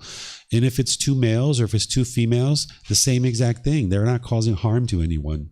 The Buddha talks about it in his teachings, where he talks about men who don't identify with masculine qualities and women who don't identify with feminine qualities, but he doesn't teach anything about it because there's nothing to teach. He was just making an observation and helping his students understand that you're going to encounter this, right? So same gender relationships, if you're someone who prefers same gender relationships, or you have people around you that prefer that, they're not doing anything wrong. It's completely normal. And if you understand the universal truth of impermanence, you understand that it's not possible for every man to be interested in having sex with a woman, or every woman to be interested in having sex with a man. There's going to be some people who don't prefer that. If everybody preferred to have sex with the opposite gender, that would be permanence. And this universal truth of impermanence wouldn't be true. But we know the universal truth of impermanence is true. And this is why we see some people who are interested in having sex with someone of the same gender. It's completely normal. It's been going on ever since from the beginning of time. It's not something new. This individual isn't mentally ill. They haven't harmed anybody. But the challenge is that in society, there's other people who have a craving, a longing, a yearning. They want every male to have sex with a female. And they want every female to have sex with a male. And when that craving doesn't get fulfilled, the anger arises, like we were talking about last night. And where's all this coming from? The ignorance, the unknowing of true reality. They don't understand the natural laws of existence. So the Buddha is explaining to you the natural laws of existence, and it explains to you people who prefer same-gender relationships. It's completely normal based on everything that we know about the natural laws. And the same thing is true for transgender individuals. This is completely normal too, if you understand the natural laws of existence, that you can have a body that is of one gender, and you can have a mind that is of a completely different gender. If you understand the universal truth of impermanence, it's not possible for every mind that ends up in a body to identify as the same gender. If that was true, then there would be no such thing as the universal truth of impermanence. But we all understand that as part of the beginning teaching of the Buddha, there's this universal truth of impermanence that we all study and we understand and we can verify that is the truth. So some people are going to have male sexual organs and their mind is going to identify as male. Some people are going to have male sexual organs and their mind identifies as a female, and then vice versa with the female gender as well. And this is completely normal because it's explained through the natural laws of existence of the universal truth of impermanence. We can also understand it through the cycle of rebirth, because if we understand that we've all been different genders in the past and we've had many different births in the past, then even though somebody is a male gender now, has a body that is male gender, that doesn't mean that their mind is identifying as a male or as a female. They could have been previously female, and now that mind coming into this body, even though the body has male sexual organs, the mind can identify as a female, and then vice versa. They could have female sexual organs and the mind can identify as a male. So if you're a transgender individual or you know people who are, completely normal. They're not mentally ill. They haven't done anything wrong. It completely is understandable through the natural laws of existence. But remember, there's that craving out there where there are other people that are going to crave for everyone to be a certain way. And when they don't get their craving fulfilled, their anger is going to arise. And then they're going to have hate towards this group of people. And this is all coming from the ignorance or the unknowing of true reality. But the more that you understand true reality, you can understand all these things. It just makes sense. And then something like masturbation. This is something that people often ask me about. With masturbation, it's not something that is always going to be beneficial, and it's not something that's always going to be harmful. It's all about how you're choosing to use it. The first thing to reflect on is, who is being harmed when you're masturbating? Is there another being that you're harming? The answer is no, because there's another being involved. It's just you, right? So then you would like to look at, well, how are you using the masturbation? If you have learned these teachings and Maybe you have 5 boyfriends, 5 girlfriends, maybe 10 different boyfriends or girlfriends at this point in time. And then you learn these teachings and you're like, wow, I should only have one. It's really unwise for me to have so many boyfriends and girlfriends. Well, if you have a really high sexual craving and now you're coming down to just one partner, you might use some masturbation to help you alleviate the sexual craving in order to get down to one partner. This is helping you to eliminate sensual desire in the mind, and this is really beneficial for you. You're making a wise decision, moving from 10 boyfriends or girlfriends down to 1, and then this masturbation is there to help you eliminate some of your sexual craving as you're moving to just one partner. Or say that somebody was interested in going out and raping an individual and having sex without consent, and now they decide to use some masturbation instead. This can be used in a really wise way. But on the flip side of this, an individual could be masturbating so much that it's actually causing their sensual desire to arise. If they're masturbating 10, 15, 20 times a day, this could actually be harmful to them, the person who's doing it, because their sensual desire is arising. So what you'd like to look at with masturbation is, are you decreasing your sensual desire, or are you increasing your sensual desire? If you're decreasing your sensual desire, this can actually be really beneficial in certain situations. Because the way that a craving works is when you're having a craving and you're trying to get rid of it, oftentimes that craving starts to arise more and more and more, and it kind of puts pressure on the mind, and sometimes you need to alleviate it. It's kind of like a dam. If you had a dam where there was water and they closed the dam, the water can build up and build up and build up and build up and put pressure on the dam, and it's going to destroy the dam. And you know what they do in order to protect the dam is they open it and they let some water out, and now the pressure of the water drops, and then they close the dam again. Right? This is the way to alleviate pressure from a dam, so you can protect the dam and it doesn't break this infrastructure that costs typically millions and millions of dollars to build. So whenever the water builds up and there's a lot of pressure on the dam, they open it up and relieve the pressure. So the same thing might need to happen in your situation as you're eliminating some of these cravings, particularly sex. You might notice that you go a particular long period without sex, maybe 2 months, 3 months, 6 months, you feel the pressure build up, and you might need to use some masturbation in order to alleviate that pressure. And then, okay, now if you went 3 months without sex, maybe now you can go 4, 5, or 6 months without it. And then you feel the pressure building up. Maybe you need to use some masturbation to drop that pressure down. It's like opening up the dam. And now maybe after the 6 months, now maybe you can go 9 months or 12 months. And this is how you can use masturbation in a helpful way. So sometimes people teach that masturbation is immoral, you've done something wrong, you're a horrible person. This isn't actually true. It's all about how you choose to use it. Are you decreasing your sensual desire, or are you increasing it? So you might need to look at something like that as you're moving about the world and addressing this kind of thing. Sex with animals can't give us consent to have sex with them. And I imagine if somebody did this, they would probably get injured. There may be some diseases or illnesses that come along with this. This is a black and white one, right? That animals can't give us consent. So it would be unwise to have sex with animals. Pornography. In a situation where someone's looking to pornography, typically they're looking for intimacy. They're interested in having a relationship, but maybe they're not able to, so they go towards pornography. And this can be kind of like indulging in a fantasy world. And when you go into pornography, your mind gets kind of trapped into this addiction sometimes, and then it's very hard to come out of that. And then even when you do come out of that, even when you start having sex with individuals rather than viewing pornography, oftentimes the experiences don't feel as fulfilling any longer, because your mind has been in this fantasy world with the pornography for a period of time. And when you're coming out of that addiction, it can actually be challenging for you to now have an intimate relationship with an actual partner. So if you're interested in having sex, I would encourage you to go towards a partner. Find a loyal, loving, consenting relationship, because by going towards pornography, it's going to take you into this fantasy world that is going to be challenging for you to come out of, and you're potentially supporting an environment where people are working and having unchastity and maybe even being forced to do this type of work. So if you go in the direction of a partner where you can have intimate relationships, you can have close contact, this would be ideal for you rather than going towards pornography. And if you're currently watching pornography, that might be something that you need to let go of over time and gradually move away from it. And you'll notice that your mind will be more clear and more focused and more concentrated as a result of getting rid of that particular craving. So any questions on this one here? Number 3, often translated as no sexual misconduct, but you can see there's a much more to understand and learn and investigate and apply here than just something very general and broad like that. No questions? Sometimes this one draws a lot of questions. No questions. Okay. All right. So move to the next one. This one's really straightforward.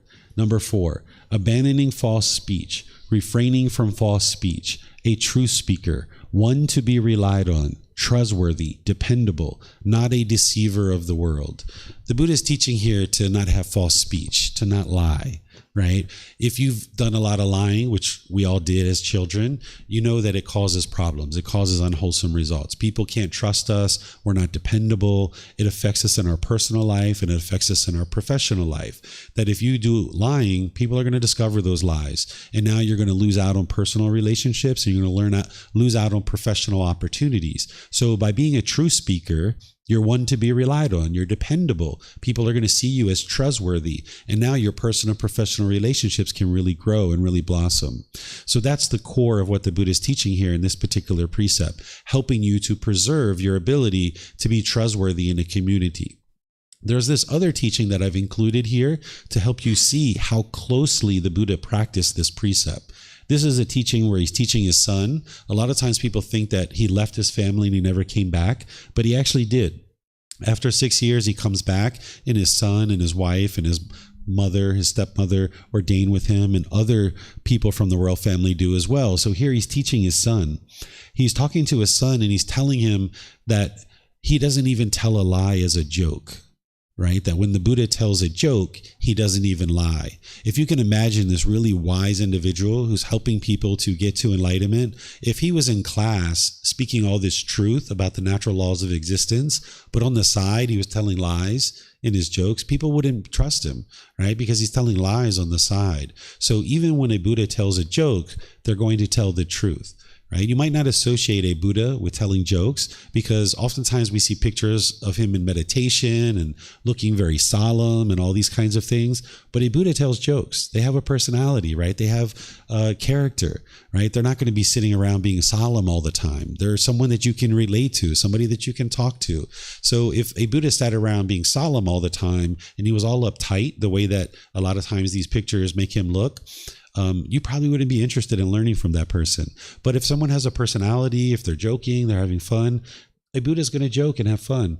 I guarantee you the Buddha urinated and defecated. I guarantee you that he farted. I guarantee you that he picked his nose, right? These are all things that we do as human beings. What's better way to get boogers out of your nose than to pick your nose, right? So there's no other way that they've invented yet to be able to get those things out of there. Now, maybe you use a Kleenex, right? But that's one of the best ways to get them out, right? So a Buddha is going to do things like that. They're going to tell jokes. So don't feel like you have to walk around on eggshells when you're learning to be enlightened. Being enlightened is to have fun, right? You're going to have fun. You're going to have joy. You're going to have great experiences. You're going to be laughing and joking. But what the Buddha is teaching, at least what he did, is he never told a lie, even as a joke, once he got to enlightenment, right? So if you're going to joke, it's wise to joke with truthful jokes. Oftentimes when people joke, they diminish people or they degrade people. This is very unwise to belittle people even as a joke.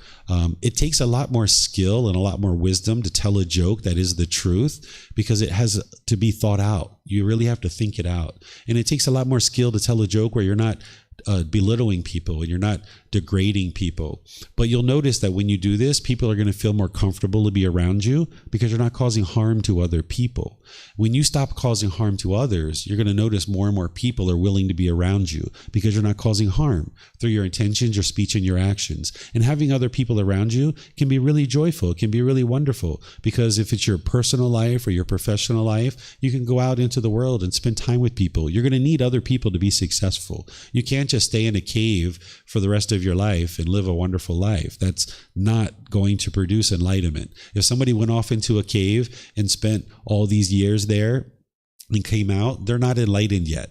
When we talk about the Buddha going into the forest for 6 years, he wasn't isolated for 6 years. He didn't go into a cave and then come out and then he was enlightened. He still needed to practice right speech and right action. So he came in contact with people through those 6 years because he needed to get food. They were giving him food and clothing and all these other things that he needed. So he was coming in contact with people during those 6 years. You wouldn't be able to go live in a cave for 10 years and then come out and be enlightened because maybe you're peaceful in that cave by yourself. But then when you come out and you start interacting with people, can you maintain your peacefulness? That's going to be determining whether or not you're actually enlightened or not. So you might be peaceful in a cave for 10 years, but as soon as you hear the first baby cry, or as soon as you hear something else that you don't like, if your mind's discontent, you're not enlightened yet. So a Buddha tells jokes, a Buddha farts, a Buddha does these other things, right? So here you can see this teaching where when he tells jokes, he doesn't even lie during telling a joke. And if you're trying to get to this peaceful and joyful mental state, if you were telling lies to different people, your mind would be obsessively trying to figure out, what did I tell this person? What did I tell that person? What did I tell this person? You're going to have to keep all those lies straight. You're not going to be able to get to a peaceful and joyful mind if your mind is obsessively trying to figure out what you told one person versus another. So if you just speak the truth, this is going to produce the most benefits for you, where you can just be calm and confident about what it is that you're saying. Okay, any questions on this one? No? Okay. I'm not seeing any questions online either. All right.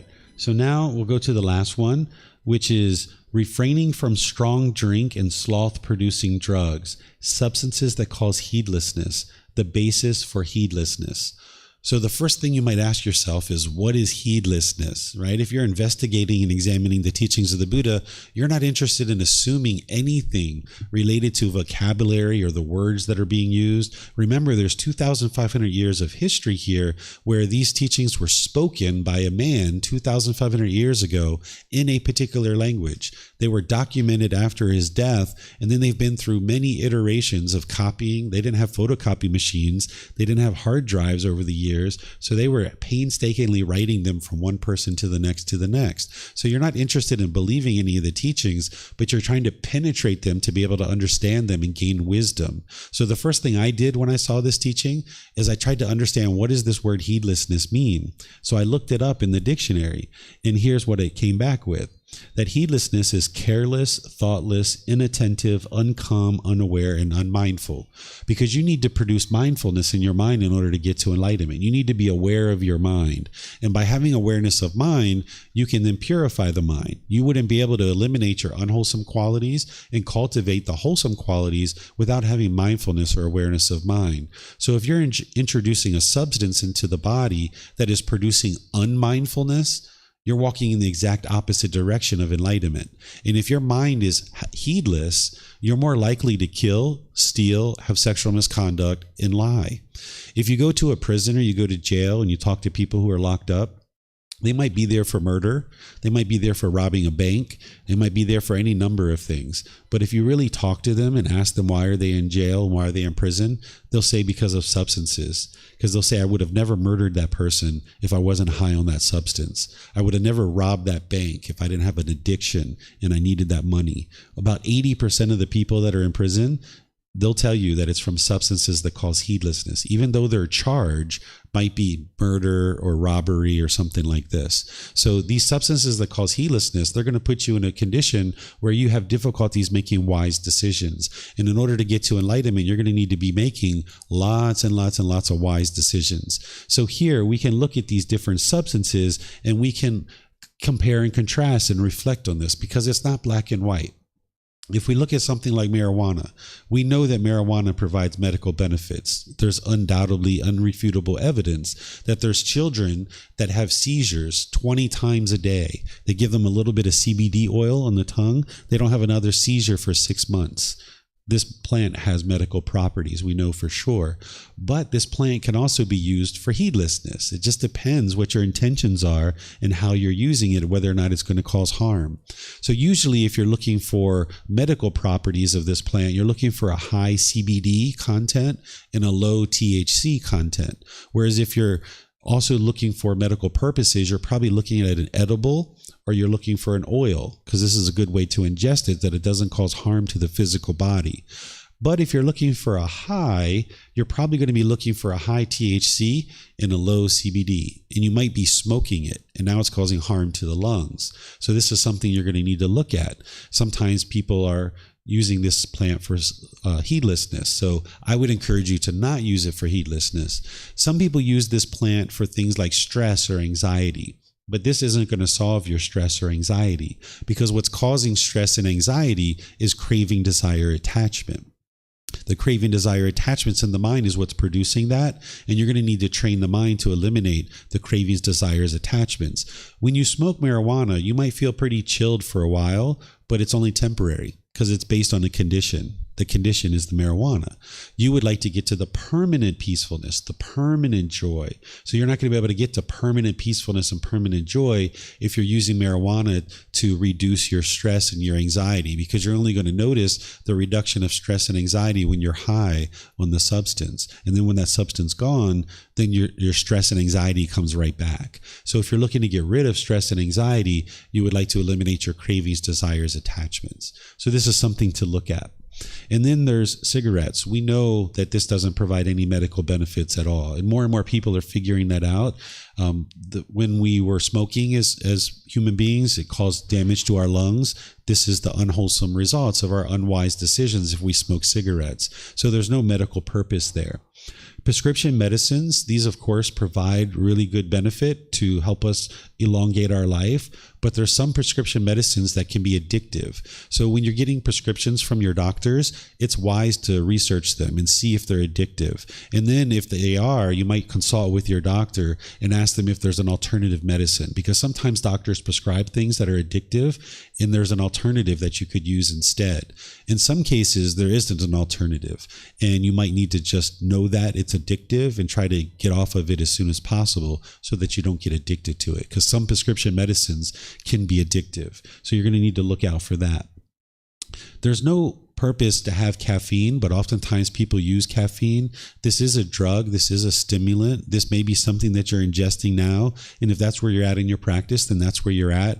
But what you're going to notice is the more you train your mind, the more mindfulness, the more pure your mind becomes, the caffeine is going to affect you more and more. You're going to notice that it takes you into an excited state. You might notice that you speak rapidly. You might notice that you have dry mouth.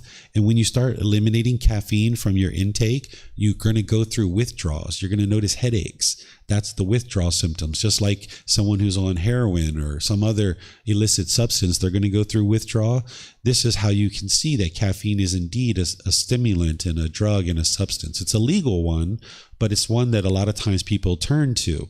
Well, by the time you get to enlightenment, you're going to have natural energy. You're going to be able to sustain your energy throughout your day.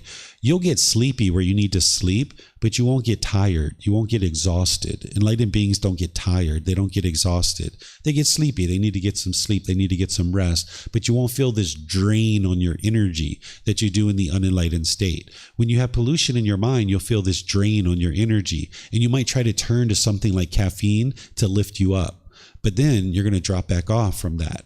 And as long as you're doing that, you're not allowing the mind to produce the natural energy. So if you decrease and ultimately eliminate your caffeine, it'll give the mind the ability to build its natural energy, and then you can sustain your energy throughout your day. Whereas if you turn to caffeine, you're going to keep experiencing the up and the down, the up and the down. And what you would like to get to is sustained energy throughout your day where you're never tired. So this would be the reason to eliminate caffeine from your intake. And when or if you ever choose to do that is your choice. If you do it, I suggest to do it slowly and gradually.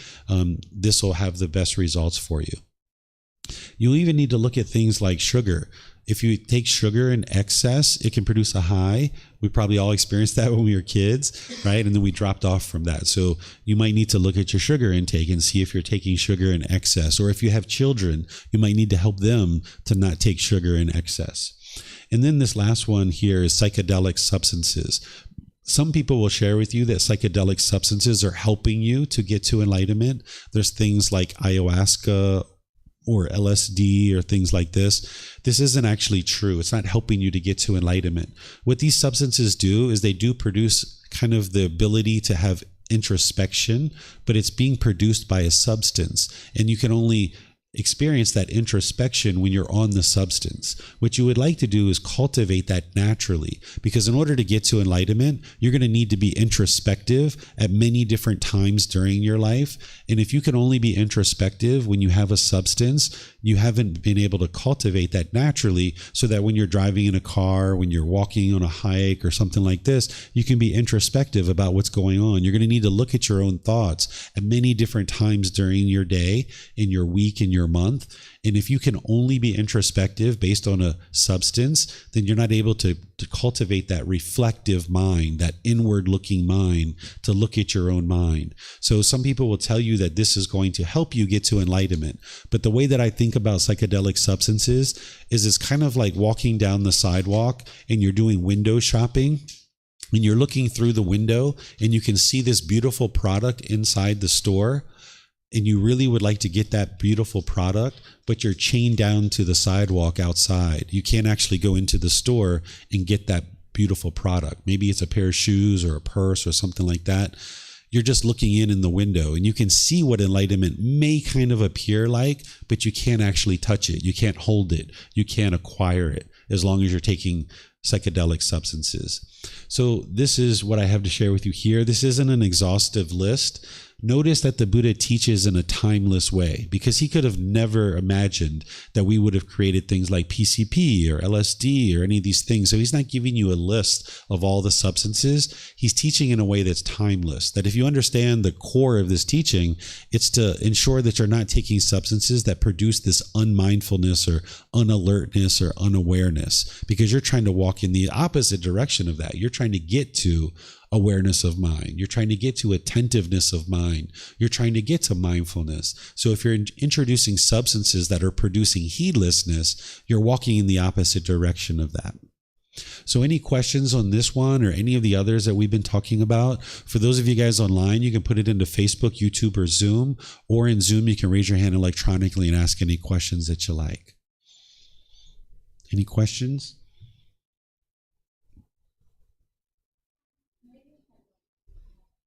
You have a question? Sure. In Brazil, I think the use of ayahuasca is very common, like especially when there's this ritualistic religion thing. So it's something that is allowed.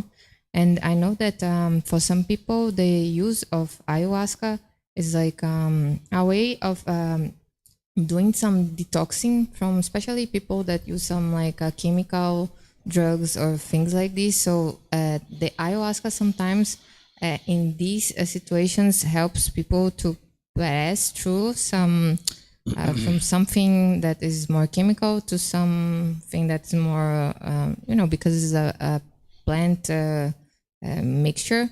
So in this case, when people are trying to get out from these things, would be like okay, because I see that it's like a transition kind of process, but I from what I see, from what I experience, from what I shared with other people, like sometimes it maybe can be something that helps to I don't know, in the process for people.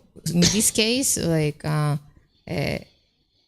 would be wise this use of this substance, even though the idea is to reach this and not take this substance as like shortcuts. Yeah, there's no shortcut to enlightenment, and I would share that it's unwise to use psychedelic substances because there's all kinds of harms that can happen there. what a psychedelic substance is doing is it's producing a conditioned experience, that you're now having this experience based on some condition. The condition is the substance is going into the body, and now it's producing this conditioned experience. What you're trying to get to is unconditioned mental qualities of peace, calm, serenity, contentedness with joy.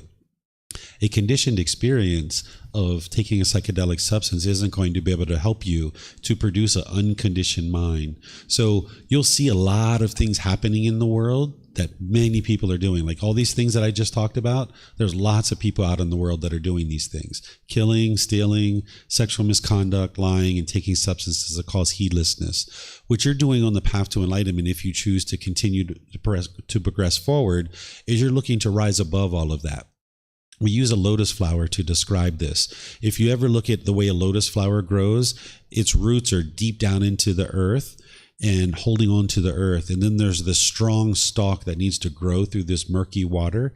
And then it rises up over the murky water and it blooms as a lotus flower. This is an analogy for what you need to do as a human being in order to get to enlightenment. That your mind is holding on to the earth and holding on to the world really tightly. And you need to grow this strong practice, this strong stalk. That's your life practice. And you need to rise above the murkiness of the world, because the world is the murky water. And then you rise above that and you bloom as a lotus flower. This is what the mind is doing, is it's blooming into the enlightened mental state to experience the brightness and the radiance and the joy. So while you'll see lots of people doing all these things that I'm talking about here, you're going to need to have the determination, the dedication, and the diligence to see what's wise and what's unwise. And oftentimes when I'm presenting things like this, a student doesn't see it right off the bat. Because as I shared at the very beginning of the retreat, there's things that I'm going to share in this retreat that are completely opposite of what you're thinking right now. And that's a really good thing, because if you're ever learning with a teacher that everything they teach you is what you already know, you're in the wrong place. That teacher isn't benefiting you. You're not learning because everything that the teacher is sharing is exactly what you already know. But there are situations like this where you'll learn things that are opposite of what you currently understand. And you're going to need to spend time thinking about it and contemplating and reflecting on it, of what would be wise and unwise. And you can look into the world and see situations where taking substances like psychedelic substances produces these unwholesome results. And I wouldn't advise people to take psychedelic substances, because any type of ailment that I know about, it can be healed in ways that don't produce those situations. Because what the psychedelic substance is doing is it's causing the mind and inhibiting the mind, creating this hindrance and this obstacle to being able to produce that inward looking eye, that introspection. So whether you or people around you choose to use these substances, that's your choice. I would advise you not to, but what you choose to do is up to you. And I would be here to teach people no matter what people do. Even if you went out and murdered somebody and you called me on the phone and said, "Hey, David, I'm in jail. I really need your help. Can you come share the teachings of the Buddha with me?" I'd come see you, right? So my interest to help somebody isn't contingent on you practicing these teachings in the same way as me, but this is how I practice the teachings, and this is what has led to the condition of mind that I experience, and that's what I share with you. So the psychedelic substances aren't going to be needed for a person to get to enlightenment, and it just is like a hindrance and an obstacle. But what you choose to do is up to you. Okay, we have a question coming in here online from Mayu Lee. She says, what if you take supplements that help calm the nervous system, like melatonin or GABA, magnesium? Is that considered heedlessness? So I would need more information about what you mean about the nervous system. If this is anxiety or stress that you're talking about, the way to solve that is through eliminating craving, desire, attachment. If you're introducing a substance to eliminate stress and anxiety, you're only going to feel the reduction of that when the substance is on board. And when the substance is gone, you're going to still have the stress and anxiety because you haven't eliminated the actual source of the stress and anxiety. I think that's what you're talking about here, but I'm not sure. Maybe we can talk about that privately, Mayuli. You can reach out to me through private message and we can talk about this in more detail so that I understand more about what you're facing or what you're considering in terms of this decision that you're looking to make. Any other questions that you guys have? No? Okay. So what I'll do then is just thank you guys for coming to learn. And then let me share with you guys what we're going to be learning tomorrow. I'm going to start off with loving kindness meditation, teaching you guys about this and all the different aspects of loving kindness meditation. Then we're going to do loving kindness meditation together. And then in the morning, we're going to be learning what is Kamma and how does it affect me. Then I'm going to be teaching you what is merit. These are two interlinking teachings that you're going to need in order to make your way to enlightenment. Even though everything we've been teaching has been related to the natural law of Kamma in one way or another, we're going to actually go in and talk about this natural law itself in detail. And then we're going to be talking about what is Kamma and what is merit. And then in the evening, after we come back from the orphanage, we're going to go visit the children at the orphanage to be able to practice some of the teachings that I share with you guys, like generosity and loving kindness and compassion. We're going to go visit them and take them some food and different things that we decide to bring them. Then when we come back in the evening, we're going to do loving kindness meditation again. And then I'm going to share with you guys the first part of really getting into understanding the first stage of enlightenment. We're going to talk about the jhanas, helping you understand what the jhanas are and what you're going to be experiencing as you're experiencing these jhanas, so that you can learn these and then you can have indications of what you're going to be experiencing when you start experiencing these jhanas by putting together the Eightfold Path. This is the light bulb flickering and showing you that the qualities of mind are improving. And at the time when you get to the jhanas, you're going to need to just kind of pivot your practice, because you've already put together the Eightfold Path to a certain degree. Now you're going to need to pivot and start focusing more closely on the 10 fetters. But we'll talk about this in more detail tomorrow. So from that point, tomorrow evening on, you're going to see all these new teachings that you may not have learned with me before, like the 5 aggregates, the 6 sense bases, dependent origination. We're going to spend time talking about the fetter or personal existence view, doubt, wrong behavior, and observances. We're going to go through a lot of teachings that are really going to help you get to this first stage of enlightenment. But all these foundational teachings that I've been sharing with you so far, and then I'll share with you up until tomorrow, those are all needed. You're going to need to get those underway before you can start learning and practicing the other teachings that you're going to need to get to the first stage of enlightenment. So by learning these teachings as a foundational core teachings of the Buddha, that's going to then help you to be able to bring on these teachings that I'm going to share with you over Wednesday, Thursday, and Friday that are going to help you get to this first stage of enlightenment. So enjoy your evening, and perhaps I will see you guys tomorrow morning or tomorrow evening. Have a really lovely and wonderful rest of your day. Sawadee khap, sawadee khap, sawadee khap.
Thank you again for watching. Enjoy your meditation. Look forward to seeing you online and answering any questions that you might have. Thank you so much.